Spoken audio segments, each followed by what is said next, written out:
Таразда 250 миллион теңгеге жүргізілген ауыз су жүйесі жарамсыз болып тұр. Салдарынан тұрғындар тіршілік нәрінен тарығып, кәріз құбырының жанындағы құдықтан су ішуге мәжбүр. Жергілікті әкімдік өкілдері болса, мердігер мекемеге сөзін өткізе алмайды.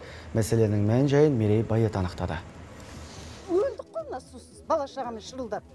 Не огород суғарамайсың, не кір жуамайсың, не шомаламайсың нормально.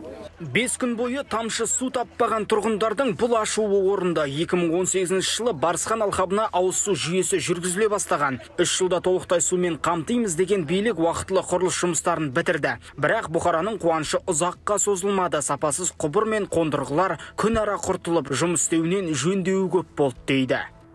Bir gün ішсек, 3 gün жоқ болады. 3 gün істесек, 5 gün жоқ болады.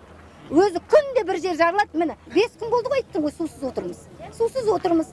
Өйткені мердігерлер істемейді. Ертең келем, арғын келем, қара су келеді, өшіреді, рас, задвижкалар істемейді.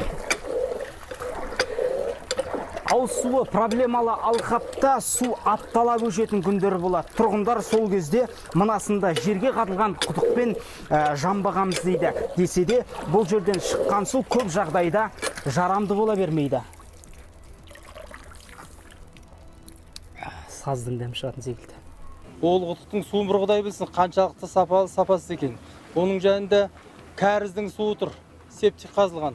Сол суды ішеміз. Темірдің кермек дәм шығады, саздың дәм шығады ғой. Бір емес 3 компания салған сапасыз желіні Тараз су мекемесі де қарауына алғысы келмейді. Ал тексеріс жүргізген құзырлы органдар кемшілік таппаған. Тексеру жұмыстары жүргізілген, қаржы полициясынан тарапынан, прокуратураның тарапынан негізі кемшіліктер табылған жоқ.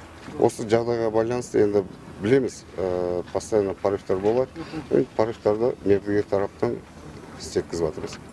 Мұны естіген тұрғындар мердігердің келуін талап етті, бірақ әкімдік өкілдері халықтың өтінішін орындай алмады. Құзырлы органдарға қайта тексертеміз деп құтылды. Енді шіліңгір-шілдеде сусыз қалған 1000-нан аса түтінге ауыз судың қашан берілері белгісіз. Мерей Байет, Жанболат Андабаев, Атамекен бизнес арнасы, Тараз.